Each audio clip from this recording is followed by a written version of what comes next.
বলো পুটির বাবা। আর কি বলবো বলো, রোদে খরায় চাষের জমির যা অবস্থা, চাষ করা তো দূর, মাটি কোপানো মুশকিল হয়ে যাচ্ছে।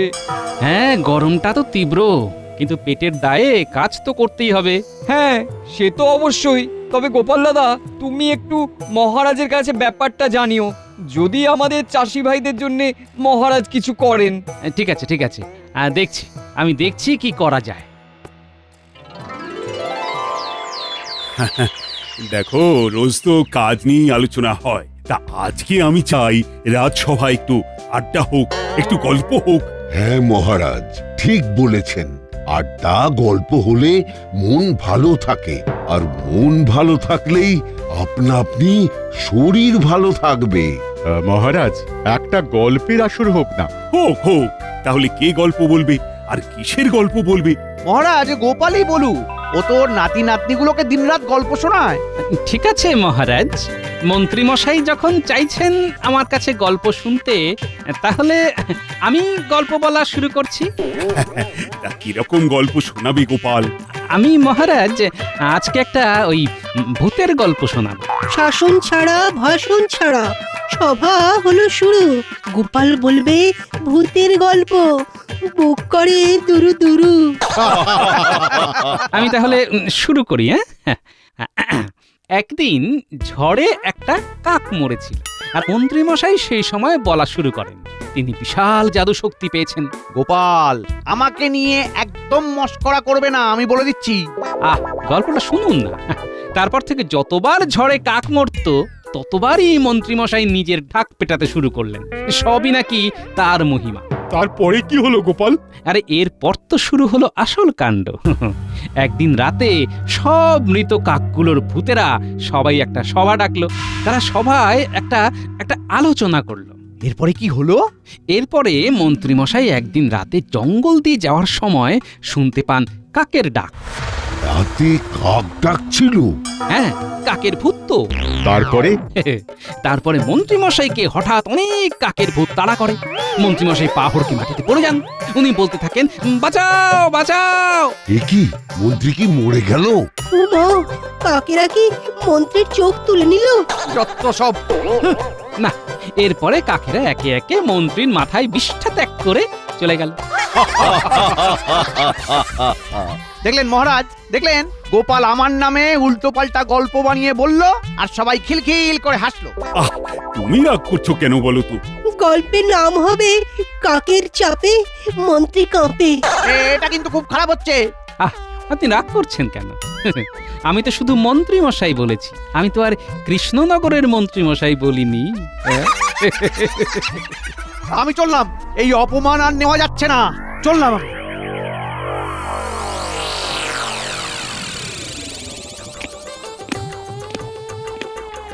কখন থেকে দেখছি তুমি এদিক ওদিক করছো, এদিকে ভাজে জড়িয়ে জল হয়ে গেল, সে খেয়াল আছে? আমার শুধু এখন একটাই খেয়াল, প্রতিশোধ প্রতিশোধ প্রতিশোধ। একটা বদমাস গোপালের কপাল যতক্ষণ না পোড়াতে পারছি, ততক্ষণ আমার শান্তি নেই, শান্তি নেই, শান্তি নেই। আরে কি হয়েছে কি? আজকে রাজসভায় সবার সামনে আমাকে নিয়ে মজা করেছে সবাই সবাই, এমনকি মহারাজও খিলখিল করে হেসেছেন জানো। আর সেই কারণে তোমার গা চিরবির করে চলছে, তাই তো? একদম তাই, আমাকে নিয়ে ভূতের গল্প বানানো তো, এবারে আমিও দেখাবো, আমিও। ওই দেখো, মানুষটা না খেয়ে দুপুরবেলা চলে গেল। আচ্ছা বটা ঘটা, তোদের কোনো এমন লোক জানা আছে যে কিনা ভূত নিয়ে ঘাটাঘাটি করে? এই মুহূর্তে না থাকলে কি হয়েছে, আপনি যদি বলেন তাহলে খুঁজে আনবো। গোপালকে আচ্ছা করে প্যাঁচ দিতে হবে, বুঝলি? বেটাকে বুদ্ধি দিয়ে কিচ্ছু করতে পারিনি, এবারে ভূত দিয়ে মজা দেখাবো। তোরা যা করার আজকে সন্ধ্যের মধ্যেই কর। আচ্ছা মন্ত্রী মশাই।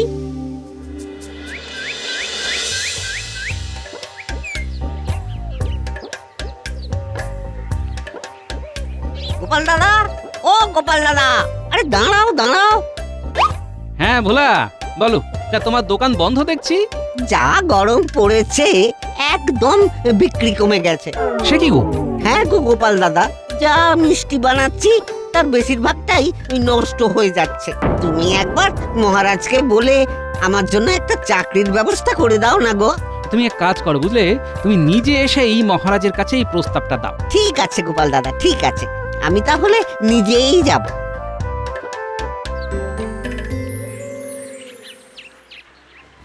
ও গোপাল দাদা, তুমি আমার ব্যাপারটা মহারাজকে জানিয়েছিলে? একদম সময় পাইনি গো। তুমি এক কাজ করো না, তুমি আগামীকাল নিজেই মহারাজকে এসে তোমার যাবতীয় যা দুঃখ কষ্ট সব জানিয়ে যেও। বেশ, তুমি যখন আশ্বাস দিচ্ছ তাহলে তাই যাব।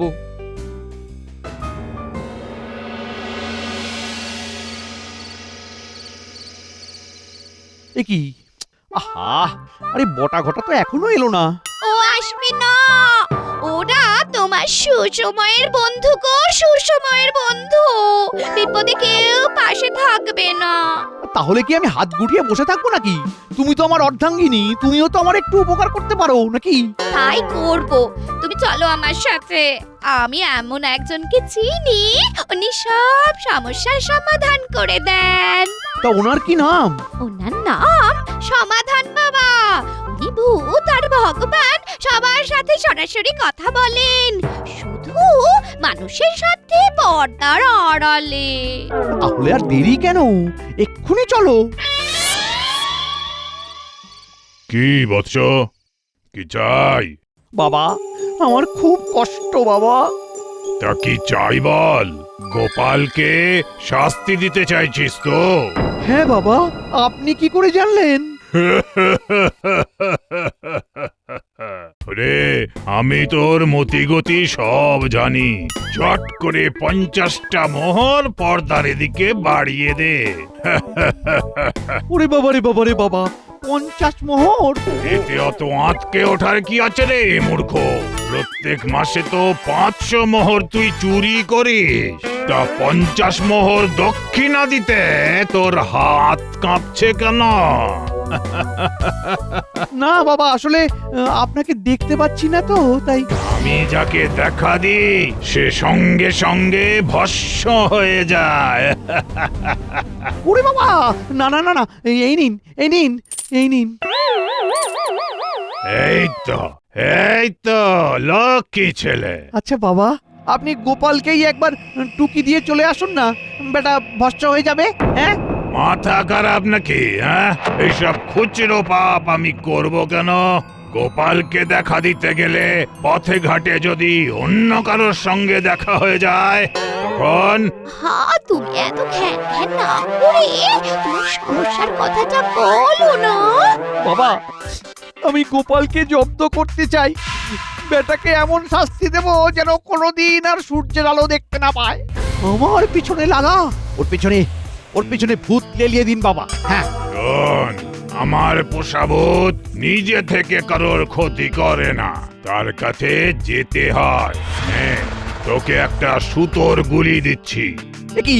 আরে সুতো দিয়ে আমি কি করব? ঘুড়ি ওড়াবো নাকি? আরে দূর বাবা, গোপালকে ওড়াবি। আচ্ছা, একদম উড়িয়ে দেবো? একদম। এটা গোপালকে দিয়ে বলবি, অনেক ধন্যবাদ বাবা, অনেক ধন্যবাদ। সুতো তো পেয়ে গেছি, এখন শুধু ছুতো খুঁজতে হবে গোপালকে এই সুতো দেওয়ার। হ্যাঁ, তাহলেই তো তোমার পথের কাঁটা সরে যাবে, আর তারপরে তুমি আরো বেশি বেশি করে চুরি করতে পারবে। ঠিক বলেছো।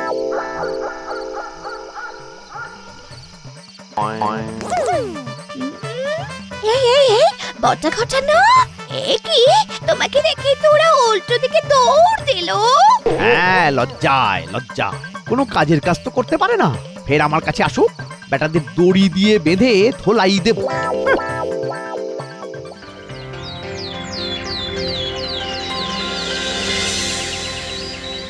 মহারাজ, অনেক সমস্যা নিয়ে আপনার কাছে এসেছি। বলো বলো পুঁটির বাবা। মহারাজ, এই গরমে খরায় চাষের জমি পুরো পাথর হয়ে গেছে। যদি চাষ না করতে পারি তাহলে তাহলে আমরা খাবো কি বলুন? আপনি কিছু একটা করুন। হ্যাঁ, আমি চাষাবাদের কি বুঝি বলো? গরমে তো একটু কষ্ট হবেই, আর বর্ষা আসতে তো এখনো দেরি আছে। মহারাজ মহারাজ, আপনি তো আমাদের মা বাপ, বিপদে পড়ে আপনার কাছেই ছুটে এসেছি, দেখুন যদি কিছু করতে পারেন। ঠিক আছে, তোমরা এখন যাও, আমি দেখছি কি করা যায়। মহারাজ মহারাজ, আপনি একটু দেখুন, এই গরমে মিষ্টির দোকানে বিক্রি একদম কমে গেছে। রোজ আমার ওই শেষ দুধের মিষ্টি নষ্ট হচ্ছে। এ কি, তোমারও সমস্যা? হ্যাঁ মহারাজ, আপনি কিছু একটা করুন। একটা চাকরি যদি দেন এই কয়েক মাসের জন্য, তাহলে খুব ভালো হয়। ঠিক আছে, তুমি এখন এসো, আমি দেখছি কি করা যায়। মহারাজ, আমারও একটা সমস্যা আছে। সবার সব সমস্যা কি আজকেই দেখা দিল? না, আসলে সমস্যাটা পাঠশালা কেন্দ্রিক। এই গরমে বাচ্চারা পাঠশালায় আসতে চাইছে না, কি করা যায় বলুন তো? মহারাজ, আমাদের রাজ্য তো রসাতলে যাচ্ছে। এত লোকের এত সমস্যা, কিন্তু আপনি কিছুই সমাধান করতে পারছেন না। একটা ভাবনা চিন্তা করার সময় দেবে তো? ওসব ভেবে লাভ নেই মহারাজ, প্রজারা আগে। আর আমার কাছে এমন একটা জিনিস আছে যেটা দিয়ে আমাদের রাজ্যের সব সমস্যার সমাধান হয়ে যাবে। কি জিনিস? এই হলো এক জাদু সুতোর গুলি। এটা আমি এক সাধু বাবার কাছ থেকে নিয়ে এসেছি, কারণ আমি কদিন ধরেই দেখছিলাম যে আমাদের প্রজাদের অনেক কষ্ট। আচ্ছা, তাই বুঝি? তা এই সুতোর গুলি দিয়ে কি হবে মন্ত্রী মশাই? এই সুতোর গুলি নিয়ে রাস্তায় বেরোতে হবে, তারপর সুতোর এক অংশ ধরে থেকে গুলিটা নিজের মতন রাস্তায় ছেড়ে দিতে হবে। তারপর সুতো নিজের মতন পথ দেখিয়ে নিয়ে যাবে। একদম শেষে যেখানে গিয়ে সুতো থামবে, সেখানে একটা ছোট্ট টবে বসানো লেবু গাছ আছে। সেই গাছ যদি আমাদের রাজ্যে নিয়ে আসা যায়, তাহলে আমাদের রাজ্যের সব সমস্যার সমাধান হবে। বাহ বাহ বাহ, তাহলে তো ভালো কথা। এই সুতোর গুলি নিয়ে বেরিয়ে পড়ুন মন্ত্রী মশাই। যা, আমি কেন যাব? তুমি যাও, আমি রোগা মানুষ, অত হাঁটলে আর শরীরে কিছু থাকবে না গো। তাহলে গোপাল, তুমি বরং চাও। আমাদের রাজ্যের কল্যাণের জন্য মন্ত্রী এত ভেবেছে, এটা আমার দেখে খুব ভালো লাগছে। রাজ্যের কল্যাণ না আমার কল্যাণ, সেটা আপনি পরে টের পাবেন মহারাজ। গোপাল, আর দেরি করো না, বেরিয়ে পড়ো। দিন দেখি। আর হ্যাঁ, এই সুতো যতক্ষণ পথ দেখিয়ে নিয়ে যাবে ততক্ষণ এগিয়ে যেতে হবে। পিছনে ফিরলেই কিন্তু বিপদ। হ্যাঁ, তাহলে গোপাল, সাবধানে এগিয়ে যাও। হ্যাঁ, চলো সুতো, চলো। কিন্তু সত্যি সত্যিই যাচ্ছে। গোপাল, গোপাল এগিয়ে যাও। রাজ্যের কল্যাণের জন্য তোমার এই অবদান আমরা ভুলবো না। গোপাল, এগিয়ে যাও।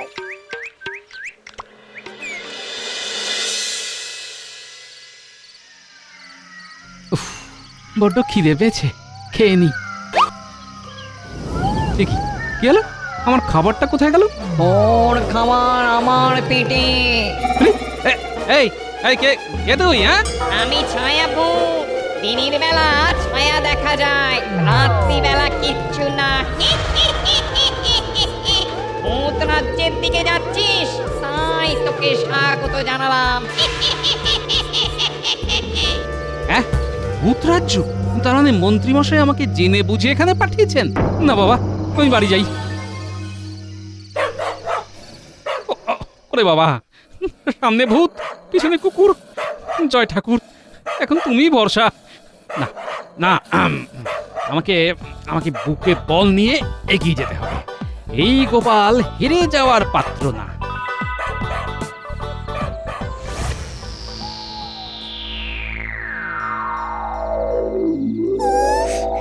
আবার আমাদের রাজ্যে মানুষ এসেছে, আমার মজা হবে।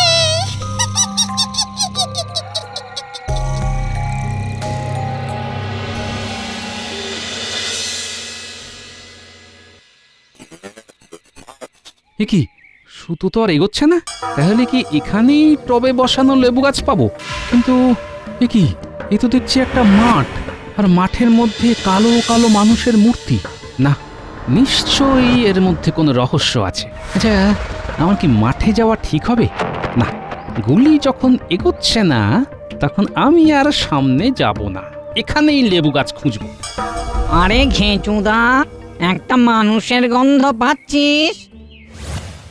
হ্যাঁ রে পেঁচু, পাচ্ছি, কিন্তু কাছাকাছি কোনো মানুষকে তো দেখতে পাচ্ছি না। মানুষের শুধু আসার অপেক্ষা। আমাদের তেপান্তরের মাঠে পা দেবে আর আমরা পাথর বানিয়ে দেব। হ্যাঁ, যা বলেছিস। চারিদিকে মানুষেরা রাজত্ব করে আর এখানে আমরা।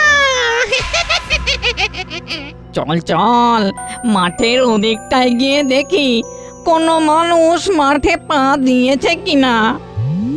বাবা, কি বাঁচা বেঁচে গেছি। মাঠে পা দিলেই পাথর হয়ে যেতাম। আমি বাবা বাড়ি যাই, কুকুর বেড়াল যা আসবে সামলে নেব।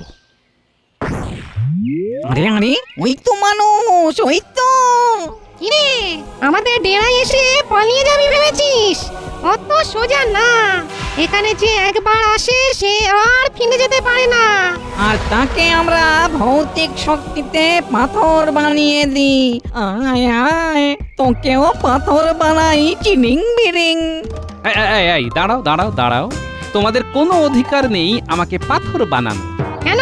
তুই তো আমাদের রাজ্যে প্রবেশ করেছিস। এখন আমরা তোকে পাথর বানাবো। এটাই নিয়ম, আর এটাই তোর শাস্তি।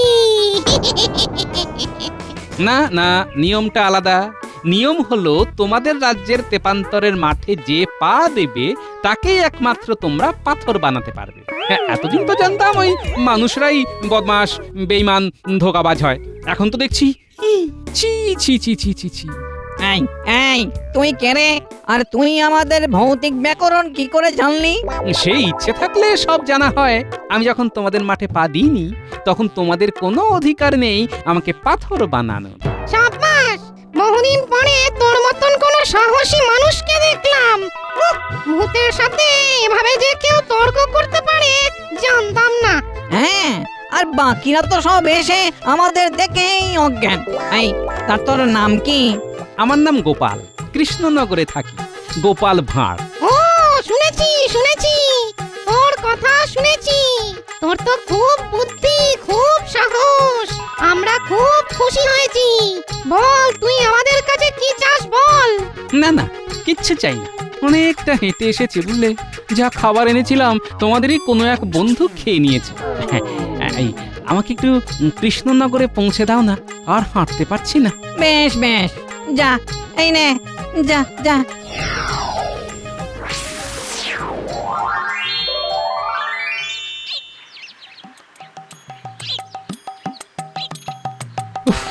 যেন একটা যুদ্ধ করে ফিরলাম।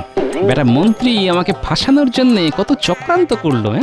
না, এবার আমাকে কোনো চারা গাছের দোকান থেকে লেবু গাছ কিনে নিয়ে যেতে হবে।